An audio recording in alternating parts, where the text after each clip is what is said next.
Você já reparou que o livro de Jonas, além de ser muito desprezado, ele é muito pouco conhecido?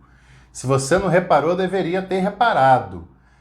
Você conhece a história de Jonas, certamente conhece, a maioria conhece.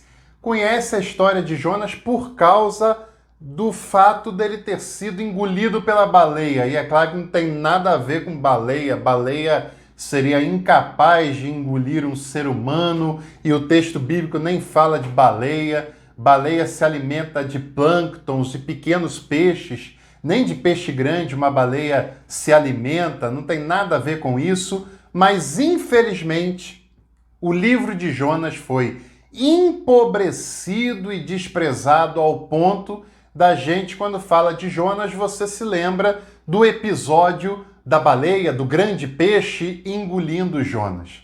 Esse livro é belíssimo, esse livro é riquíssimo. Eu diria para você que Jonas foi o personagem do Antigo Testamento que melhor conheceu o caráter de Deus. Quer saber de que maneira? Eu vou lhe contar, mas isso é claro, só se você ficar até o final. Mas antes de eu lhe contar essa história, preciso te fazer um convite. Você já é inscrito aqui do canal? Olha, eu acho que você poderia contribuir com o crescimento desse canal. Sabe, umas maneiras muito eficientes de contribuir é se tornando inscrito do canal. Faça sua inscrição, curta esse vídeo, deixe o seu like aí nesse vídeo e também compartilhe esse conteúdo nas suas redes sociais, nos seus grupos de WhatsApp, no grupo da sua igreja, da sua família, e assim você vai estar contribuindo para o crescimento desse canal e fazendo esse conteúdo ser conhecido por mais pessoas também. Olha, eu me atrevo a dizer que Jonas foi um dos personagens do Antigo Testamento que melhor conheceu o caráter de Deus e quem era a pessoa de Deus. Isso pode parecer uma certa incoerência, afinal de contas, Jonas teve medo, Jonas teve pavor, Jonas fugiu, Jonas foi meio que covarde. Será que é isso mesmo que a história dele quer dizer? Você já reparou que Malaquias a gente só lembra do dízimo, Jonas a gente só lembra por causa do peixe, e essa história nem tem a pretensão de ser literal. Jonas era um dos profetas menores, um dos 12 livros dos profetas menores. Esse livro tem que ser melhor conhecido porque ele é belíssimo e conta uma história empolgante. Jonas recebeu uma missão nada fácil. Deus teria chamado Jonas para pregar a sua palavra em Nínive, para falar com os ninivitas, uma cidade grande, estruturada. Só que Jonas, desde o início, se recusa taxativamente de obedecer Deus.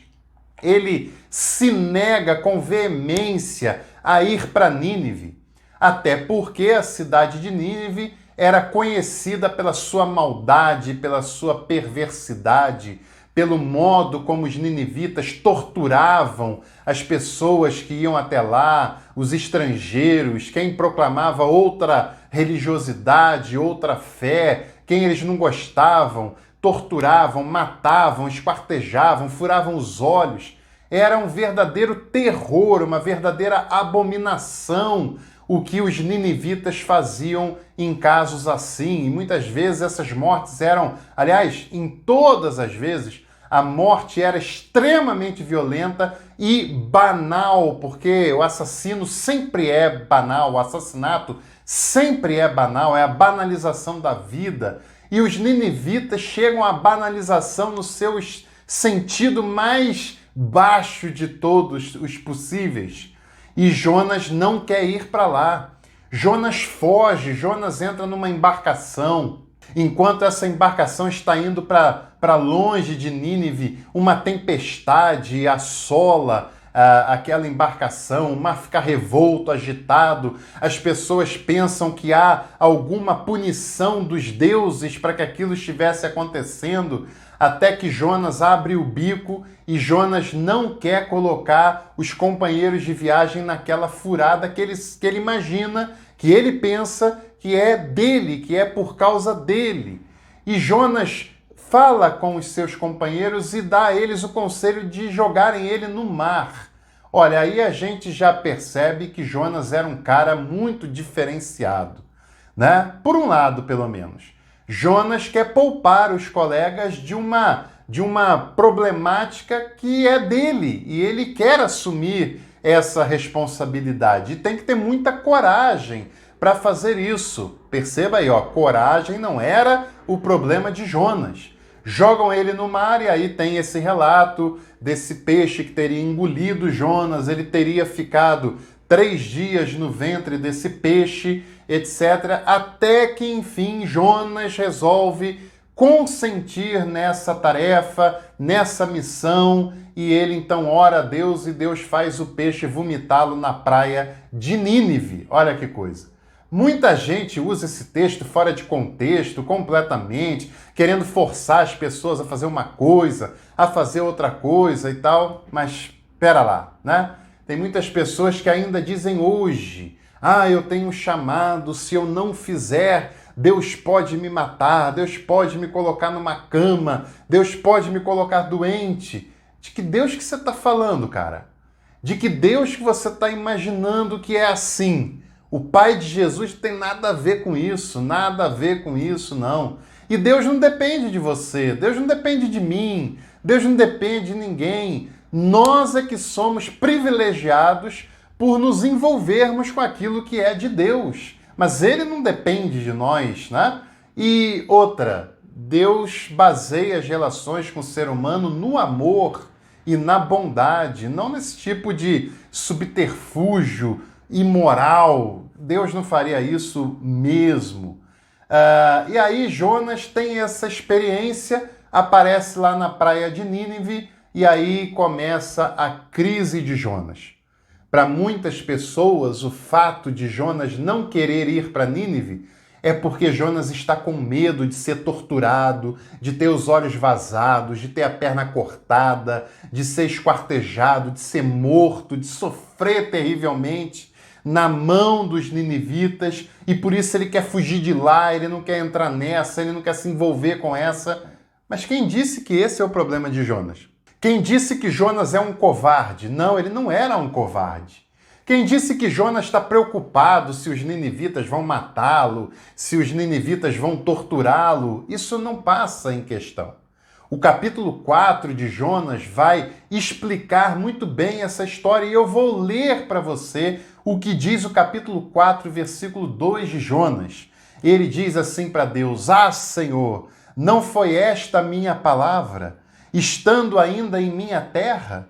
Por isso é que eu me preveni e fugi para Tarsis, pois sabia que és Deus compassivo e misericordioso, longânimo e grande em benignidade, e que se arrepende do mal. Jonas conhece muito bem o caráter de Deus.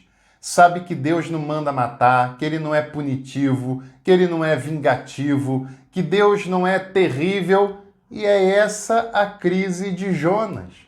Porque Jonas sabia, como ele diz, que Deus é bondoso, benigno, misericordioso, que Deus se arrepende do mal, que Deus perdoa diante do arrependimento. E é isso que Jonas quer evitar. Que curioso isso.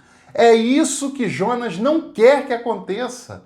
Porque, por mais que Jonas tivesse uma compreensão profunda e clara do caráter de Deus, ele não tinha ainda se moldado a esse caráter de Deus. Porque ele sabia das maldades dos ninivitas e ele queria que os ninivitas pagassem por tudo que fizeram. Ele não aceitava a ideia de proclamar a mensagem divina e ver os ninivitas se arrependendo e Deus perdoando, porque para ele Deus tem que punir os ninivitas. Deus tem que pesar a mão sobre os ninivitas. Ele quer evitar que o perdão de Deus chegue até Nínive. E Deus mostra lá na boboreira que cresce no mesmo dia, depois morre no mesmo dia, e Jonas fica irritado, e Deus fala: que incoerência, Jonas!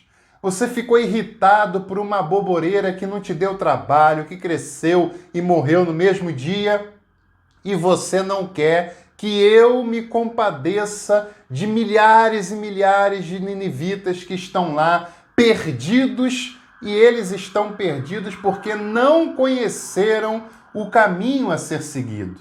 Porque eles escolheram o mal porque não foi oferecido a eles o bem. Tem pessoas que fazem o mal sabendo que estão fazendo o mal. Tem pessoas que têm todas as possibilidades de escolher o bem e optam pelo mal. Mas tem outras pessoas que só convivem com a maldade, que só convivem com a perversidade. E esse era o caso de Nínive. E Deus quis dar aos ninivitas a oportunidade de escolher entre a maldade e a bondade. Mas para isso a bondade tinha que lhes ser apresentada. E quando ela é apresentada, os ninivitas se convertem e pedem perdão a Deus, e Deus perdoa. E era ali que estava a crise de Jonas. Tem muitas pessoas hoje que ainda não conhecem o caráter de Deus como Jonas conheceu, e olha que ele viveu antes de Jesus, e Jesus faz toda a diferença. Muitas pessoas que ainda não entenderam quem é o Deus a quem Jesus revela, Deus de amor, de perdão, de acolhimento, que não faz acepção de pessoas, que aceita todos e todas que queiram se achegar a Ele e que convida sempre as pessoas ao encontro com Ele e à bondade. E o nosso papel não é proclamar o castigo, a punição, o inferno, porque esse não é o centro da mensagem cristã. O nosso papel é de proclamar a amizade de Deus, a bondade de Deus, o perdão divino e de apresentar às pessoas um caminho da bondade, o caminho do acolhimento, o caminho da generosidade. É para isso que Jesus veio e é para isso que Jesus nos chamou. E antes da gente terminar esse vídeo, fica aqui o meu convite para você compartilhar esse conteúdo, deixar o seu like e se inscrever no canal. Um grande abraço e até a próxima oportunidade.